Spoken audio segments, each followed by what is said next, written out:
Supreme court को जो ठीक लगता है करे। अगर न्याय करेगी सर झुका के मानेंगे, अन्याय करेगी तो सीना तान के ऐसे ही खड़े रहेंगे, चाहे सुप्रीम कोर्ट हो या कोई भी हो। 26 जनवरी को परेड करेंगे दिल्ली में, ये हमारी प्लानिंग है, बाकी उसके बाद बताएंगे। केजरीवाल तो बीजेपी का एजेंट है। सरकार ने अगर ये बातें नहीं मानी, कानून वापस नहीं लिया, तो सरकार का बोरिया बिस्तरा उठा के फेंक दिया जाएगा, सरकार को उखाड़ कर फेंक दिया जाएगा। इस देश में अगर लोगों को गुमराह कोई कर रहा है तो नंबर 1 है प्रधानमंत्री श्रीमान नरेंद्र मोदी जी। सरकार झूठ बोल रही है और देश को तबाह करना चाहती है, और अंबानी और अडानी जैसे जो उद्योगपति हैं उनकी चौखट पर गिरवी रखना चाहती है। जो गोदी मीडिया है, जो सरकार की बात कर रहा है, सरकार के तलवे चाटकर केवल उसकी झूठी बातों का प्रचार कर रहा, हम उसे भी जो उसकी भी जो है उसका भी बहिष्कार कर रहे हैं। सरकार ये कह रही है कि आप जैसे पढ़े लिखे लोग किसानों को गुमराह कर रहे हैं, बार बार गुमराह कर रहे हैं। नहीं, हम गुमराह नहीं कर रहे। देखिए, नहीं, ना हम भड़का रहे, ना हम गुमराह कर रहे। इस देश में अगर लोगों को गुमराह कोई कर रहा है तो नंबर 1 है प्रधानमंत्री श्रीमान नरेंद्र मोदी जी। श्रीमान नरेंद्र मोदी जी वो कर रहे हैं गुमराह, और फिर बाकी जो उनके मंत्री हैं, बाकी जो उनकी पार्टी है और बाकी जो RSS है, इनके संगठन ये गुमराह कर रहे हैं। हम तो लोगों को सच बता रहे हैं, और सच क्या बता रहे हैं? कानून बता रहे हैं। ये है कानून, और ये कानून देश को तबाह करने वाला है। मोदी जी और उनके मंत्री कानून पर बात नहीं करते हैं, बाकी सारी बात करते हैं। वो कहते हैं कानून बढ़िया है, ये नहीं बताएंगे कैसे बढ़िया है। वो कहते हैं आमदनी दुगनी हो जाएगी, ये नहीं बताएंगे कि कैसे हो जाएगी। ये सारी चीजें हम लोगों को बता रहे हैं कि कुछ नहीं होने वाला है। सरकार झूठ बोल रही है और देश को तबाह करना चाहती है, और अंबानी और अडानी जैसे जो उद्योगपति हैं उनकी चौखट पर गिरवी रखना चाहती है। जिस समय लाल किले को गिरवी रखा जा रहा था, रेल बेची जा रही थी, आज किसानों की बारी आई तो सब रोड पे निकल के आ रहे हैं। जब रेल बेची गई, निजी हाथों में दी गई, लाल किला निजी हाथों में दिया गया, जब आप लोग कहाँ थे? नहीं, हम लोग तो तब भी विरोध कर रहे थे। पिपिल साहब, आप कैसे कर रहे हो? हम कहाँ थे? आप मुझे देखते नहीं, हम कब से विरोध कर रहे हैं? हम तो लगातार विरोध कर रहे हैं। एक चीज बताओ आप हमें, CA NRC के में हमने तब से विरोध किया, पूरे देश में किया।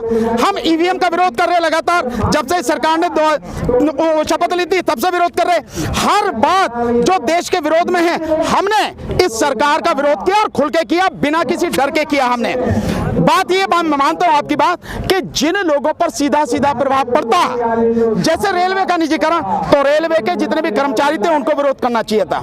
जैसे इस देश में 1 जनवरी 2004 को जो पेंशन है वो बंद कर दी गई, तो जिनकी पेंशन बंद हुई उन्हें विरोध करना चाहिए था, उन्होंने नहीं किया। तो जिन लोगों से सीधा इफेक्ट पड़ता है उनको विरोध करना चाहिए था, अफसोस नहीं किया।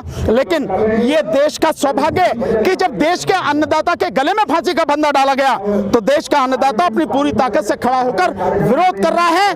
और ये विरोध इतना जबरदस्त है कि सरकार ने अगर ये बातें नहीं मानी, कानून वापस नहीं लिया, तो सरकार का बोरिया बिस्तरा उठा के फेंक दिया जाएगा, सरकार को उखाड़ कर फेंक दिया जाएगा। क्या फर्क पड़ेगा सर, मैं आपको बार बार बता रहा हूं, आम जनता तबाह हो जाएगी, पूरी तरह से बर्बाद हो जाएगी। जो एग्रीमेंट वाला कानून है उसका सेक्शन 3, 4, 5, 6 और 7 में 10 और 11, 13 और 14 और साथ में 18, 19, 20, आप इनको पढ़ के देख लीजिए। आप देख लेंगे कि केवल इन्हीं सेक्शन में इस देश को बर्बाद करने की पूरी कहानी लिखी हुई है और कुछ नहीं है। अच्छा, एक सरकार कह रही है राज्य सरकारों पे वो राज्य सरकार डिसाइड। सरकार ये कहे कि राज्य सरकारों का हक तुमने पहले कैसे मार लिया? ये कानून बनाने का अधिकार केवल राज्य सरकारों का है, क्योंकि एग्रीकल्चर राज्य का विषय है। तो सरकार जो बेशर्मी से कह रही है, पहले अपने गिरेबान में झांक के ये बताए कि तुमने ये कानून बना कैसे दिया, तुमने गैर संवैधानिक काम किया, गैर कानूनी काम किया, तुम्हें कोई अधिकार नहीं था, ये राज्यों का अधिकार था, और तुम इसे कानून बना के कह रहे हो कि राज्य जो जैसे चाहे वो कर लें। राज्यों ने लागू कर दी है, दिल्ली में केजरीवाल ने कर दी है। मैं कह रहा हूँ सब लागू कर। केजरीवाल तो एजेंट है, केजरीवाल तो बीजेपी का एजेंट है, ये मैंने पहले बता दिया। उसने लागू कर दिया और फिर कह रहा मैं किसानों के साथ हूँ। आप समझ रहे हैं कैसी नौटंकी कर रहा? इसलिए आप समझो, कोई सरकार लागू कर दे जिसमें दम हो, सरकार के साथ में खड़ी हो जाए, लेकिन हम आपको बता के दे रहे हैं तीनों कानून वापस होंगे, एमएसपी कानून बनेगा, नहीं तो सरकार को उखाड़कर फेंक दिया जाएगा। मोदी जी इस बात के लिए तैयार रहे। अगली प्लानिंग क्या है आपका? अगला प्लान क्या है? जिस तरीके से 8 दौर की वार्ता विफल हो चुकी है, अगली प्लानिंग क्या है? किस तरीके से बैकआउट पे लेके आएंगे? आपको मालूम होना चाहिए, हमारे नेताओं ने पहले डिक्लेयर कर दिया है 26 जनवरी को परेड करेंगे दिल्ली में। ये हमारी प्लानिंग है, बाकी उसके बाद बताएंगे। सर बार-बार शक्ति प्रदर्शन किया जा रहा है, बार-बार किसान अपनी शक्ति दिखा रहे हैं। अभी ट्रैक्टर रैली की शक्ति दिखाई दी, उसके बावजूद सरकार के कान पे जू नहीं रहेंगे। तो कैसे 26 तारीख को सरकार के कान पे जू ही नहीं, सांप भी रहेंगे, बहुत कुछ रहेंगे, आप इसकी चिंता मत करो। और शक्ति प्रदर्शन करना, आंदोलन करना, ये हर किसी का, देशवासियों का लोकतांत्रिक अधिकार है, हक है, और हम अपने उस अधिकार का प्रयोग कर रहे हैं। जो सरकार को करना सरकार कर, हम केवल शांतिपूर्ण तरीके से, प्रजातांत्रिक तरीके से, संविधान में आस्था रखते हुए, संविधान ने जो अधिकार दिए उनके तहत अपना आंदोलन करते रहेंगे। आप खुद एक अधिवक्ता है, सुप्रीम कोर्ट में प्रैक्टिस करते हैं और सुप्रीम कोर्ट की डेट लगी हुई है, फिर अगली डेट इन्होंने अपनी भी लगाई है, क्या उम्मीद करते हैं सुप्रीम कोर्ट की? नहीं, हम तो पहले बता दिया, अगर हम ये कह रहे हैं कि हम कोर्ट नहीं जाएंगे तो इसी के बाद समझ जाना चाहिए सुप्रीम कोर्ट को जो ठीक लगता है करे। अगर न्याय करेगी सर झुका के मानेंगे, अन्याय करेगी तो सीना तान के ऐसे ही खड़े रहेंगे, चाहे सुप्रीम कोर्ट हो या कोई भी हो।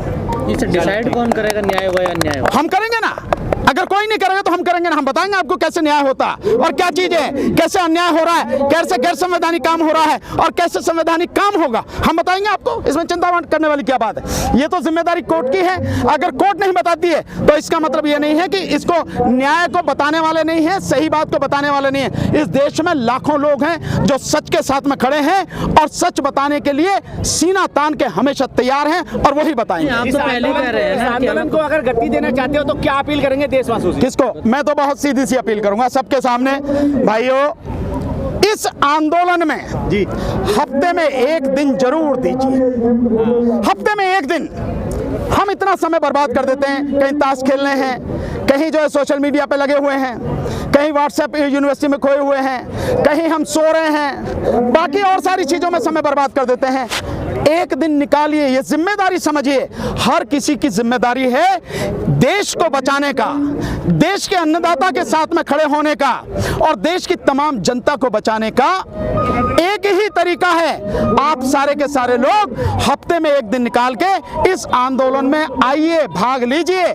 चाहे तो सिंघू बॉर्डर पर आए, चाहे यहाँ गाजीपुर बॉर्डर पर आए, चाहे टिकरी बॉर्डर पर जाएं, और चाहे आप जो नोएडा वाला है उस बॉर्डर पर जाएं, चाहे राजस्थान बॉर्डर पर जाएं, हफ्ते में एक दिन निकालिए। दूसरा जो आपसे निवेदन है, अगर ये नहीं कर सकते हैं, आप इतना तो कर ही सकते हैं, सामान खरीदते हैं ना, तो आप रिलायंस का सामान मत खरीदिए। अंबानी की कोई भी फर्म है उसका कोई सामान मत खरीदिए। अंबानी के जितने भी हैं, रिलायंस का जो है, रिलायंस का जियो से तोड़ के फेंक दीजिए। 8,784 जो इनके स्टोर हैं उनमें से किसी पे सामान मत खरीदिए, चाहे वो रिलायंस स्मार्ट हो, चाहे रिलायंस जो है फ्रेश हो, चाहे रिलायंस डिजिटल हो, चाहे रिलायंस ट्रेंड हो। कहीं भी अंबानी और अडानी का जो फॉर्च्यून है, उस अडानी का जो फॉर्च्यून, जहां भी नाम देखो, फॉर्च्यून आटा, तेल, घी, चावल, नमक, बेसन, जो भी कुछ हो, फॉर्च्यून के नाम से उसको किसी हालत में खरीदिए मत, उसका बहिष्कार कीजिए पूरी तरह से। और रिलायंस का जो पेट्रोल पंप है उस पर तेल भराने मत जाइए साथियों, मेरा आपसे निवेदन है। मैं पहले आप सुन लीजिए, आप बीच में मत बोलिए, आप प्लीज बात को सुनिए। आप, मैं बताऊंगा नुकसान किसका है।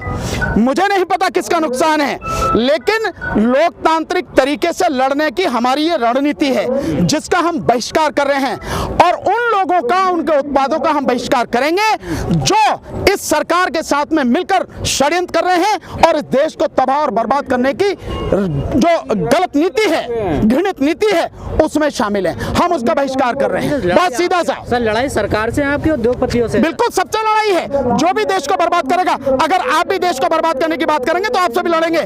जैसे जो मीडिया है, जो गोदी मीडिया है, जो सरकार की बात कर रहा है, सरकार के तलवे चाटकर केवल उसकी झूठी बातों का प्रचार कर रहा, हम उसे भी जो, उसकी भी जो है, उसका भी बहिष्कार कर रहे हैं। लिहाजा जो भी हम बहिष्कार का नारा दिया है, साथ में फॉर्च्यून का बता दिया, रुचि सोया जो उसका है लाला रामदेव का, और उसका पतंजलि, इनका भी उत्पादों का पूरा बहिष्कार करें।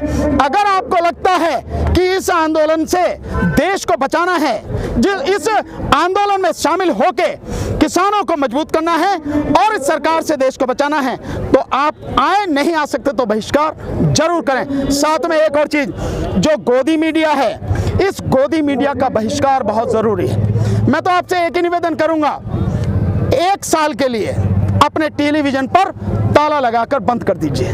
साथियों, ये बहुत बड़ी लड़ाई है और संघर्ष में, लड़ाई में, संघर्ष और लड़ाई जहां भी हो, जिस जगह भी हो, उसको जीतने की रणनीति बनाई जाती है।